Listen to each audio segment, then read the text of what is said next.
Hey, are you feeling nostalgic? Well, it's always the mid-80s at Camp Crystal Lake, and Packanack, and Jarvis, and all the other ones. That's right, Slash fans! I'm Brendan with the Leaderboard, and it's time for 13 more Easter eggs in Friday the 13th, the game. Don't forget to subscribe and click that bell icon to become part of our notification squad. Slashin'!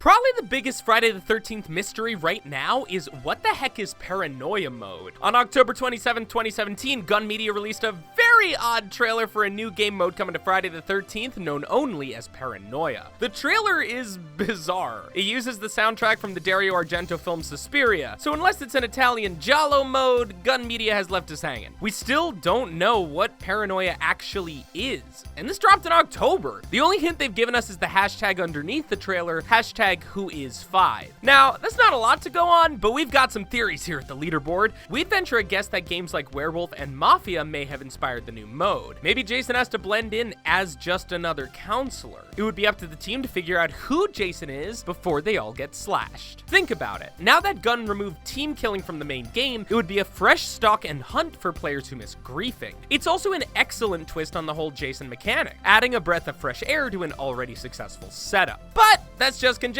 We don't really know. For right now, we know nothing more than what the trailer has given us, which is like floaty faces. Cool. Mitch Floyd is one of the newer counselors. He's the psychedelic, far-out brother from, like, the middle of the woods. We're not sure where, because honestly, he looks about 30 years older than the teens we're used to seeing. I'm betting that Mitch has some weird skeletons in his closet. Though it's unconfirmed, Charles Garth from Friday the 13th Part 3 has had a significant influence on Mitch's character. I mean, look at them together.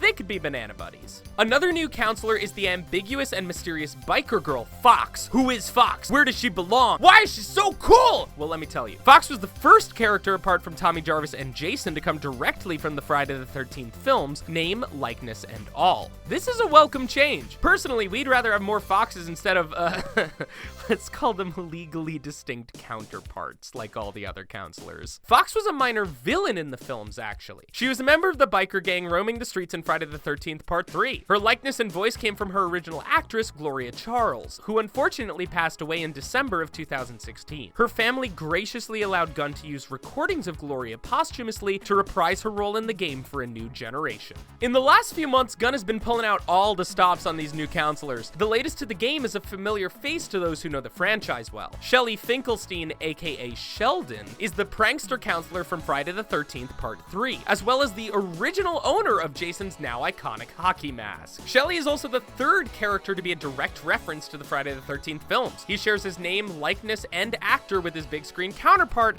just like Tommy and Fox. Shelley's original actor, Larry Zerner, came back to reprise his role as a voice actor in the game. In the interim years, Larry was only in one other feature film, Hadley's Rebellion, in the critical role of Dorm Boy. He moved on from acting and has actually become a super successful lawyer. And they say no one escapes the wrath of Jason. Hey, do you remember the Pamela tapes? Those really cool collectibles, which I still haven't found? They exist in the game somewhere. But now the developers have added even more elements that I will never find, including a series of new Friday the 13th podcasts known as the Jarvis tapes. That's right, provided you find them, you can now track Tommy's myth and life, and find out a little bit more about his ineffectual and obsessive hunt for Jason. What's even cooler about the Tommy tapes is that they were written by real-life horror guru Adam Green, best known for inventing and writing the Hatchet series of films. Green is the perfect fit for Friday the 13th, considering that the villain in his flagship franchise, Victor Crowley, is portrayed by none other than Jason himself, Kane Hodder. With the latest patch added in December, the virtual cabin is back and better than ever. First of all, and honestly, this is the most important thing, we learn a thing or two about who's kissing who. We don't get much of a chance to get to know the counselors, so this is considered crucial top-tier knowledge. Brendan approved! Chad and Bugsy are knocking back some brewskis, classic and expected. LeChapa is sitting forever alone, plotting the revenge of the nerds. Kim! And peeking through some keyholes gives players a view of Tiffany cuddling up to Kenny? Kenny Rydell? Mr. I'm all fives? Weird strung out eyes? That Kenny? Man, what a sizzler! It's canon now, folks. Update your fanfiction accordingly. No, seriously, send the fanfiction my way. Here's my email. It's Brett. To complete the newest series of scavenger hunts in the virtual cabin, you've got to remember your Friday the 13th scene blocking. Yep, the virtual cabin involves assembling 2 dioramas of scenes from Friday the 13th films in order to receive a patch. There are 4 patches total, and players must collect Jason masks and various accessories and make a phone call. You just gotta figure out what number to call. So, patches, huh? Well, I guess we're at camp, right? Don't worry, assembling these patches and braving some jump scares will give you access to a secret Jason bunker. You answer the phone and the virtual cabin thanks you for playing and fades to black. It's over.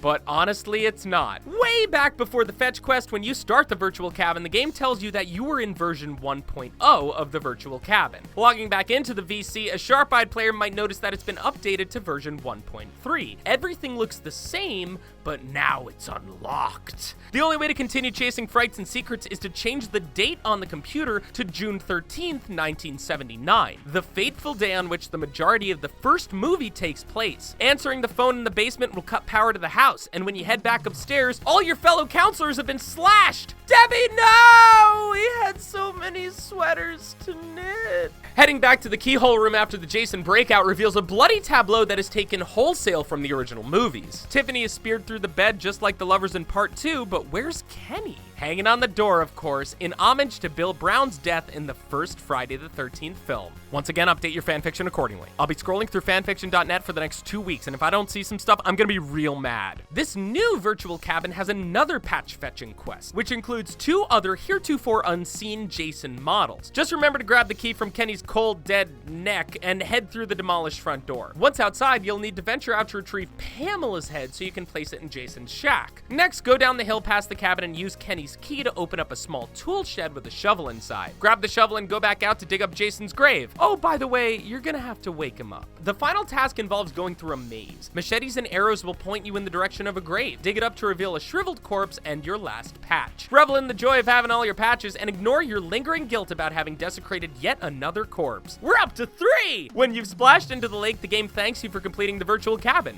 Again. So honestly, that must be it, right? Wrong. If you boot up the virtual cabin again, you'll be greeted with New Game++ or VC 1.6. Everything looks the same, so how do you proceed? The Konami code, that's how! Pressing the famous sequence of digits, up, up, down, down, left, right, circle X, or BA if you're on the PC, will open the debug mode of the virtual cabin. If you tinker around with the settings a bit, you'll freak out all the textures on the map, which will lead to an unknown error appearing under the map collision field. Now head to the trophy room on the ground floor to find a glitchy door, which will lead you to a Tim Burton-esque room with a walkie-talkie. Answering the walkie and collecting the patches is our way forward to Virtual Cabin 1.7, but it's probably not what you're expecting. That's right, Virtual Cabin's about to go all Doki Doki Literature Club on you. Monica's best girl. 1.7 is a scary, glitchy mess. Honestly, I'm trying not to reveal too much here because it's really fun to discover, but you'll have to follow the patches through the cabin. There's a surprise waiting for you at the bottom of the stairs, though. A body's gonna crash through the window. Is it a new counselor, you ask? No, it's way, way weirder. If you turn over the body, you'll discover that it's Chuck Brungart, CEO of Ilphonic. How's that for a cameo? If you complete all 3 phases of the virtual cabin, then you'll be awarded a very special treat. You'll be invited aboard the Grendel. That's right, Jason X lovers. You know what's coming here. We're getting an Uber Jason skin and the Grendel map. Jason in space! Space Station Jason! This patch is gonna be so dope! Oh man, I'm stoked! So as we were making this video, Gunn dropped a new map and a new Jason. Pinehurst and Jason from Friday the 13th, Part 5, A New Beginning. We're still playing around Pinehurst and digging up some cool stuff, but one interesting thing that we noticed while playing is that the new Jason doesn't walk back to Pamela's shack once he's done with the game. Why is that? Well, let me tell you. In A New Beginning, the killer actually isn't Jason. It's Roy Burns, a man who adopted Jason's persona to commit a string of murders in and around the Pinehurst mental institution, which was housing Tommy Jarvis at the time. Roy is the only killer in the franchise who is in no way a Voorhees, and unmasking him in game reveals not a twisted Jason, but his weird face instead. How's that for attention to detail? Once again, I'm Brendan with the Leaderboard. Thanks for watching 13 more Friday the 13th secrets and Easter eggs. How stoked are you to go to space? Comment below and let us know. Don't forget to click that bell icon to become part of the notification squad, and if you like getting more from your game, subscribe to the Leaderboard, your home for video game fact.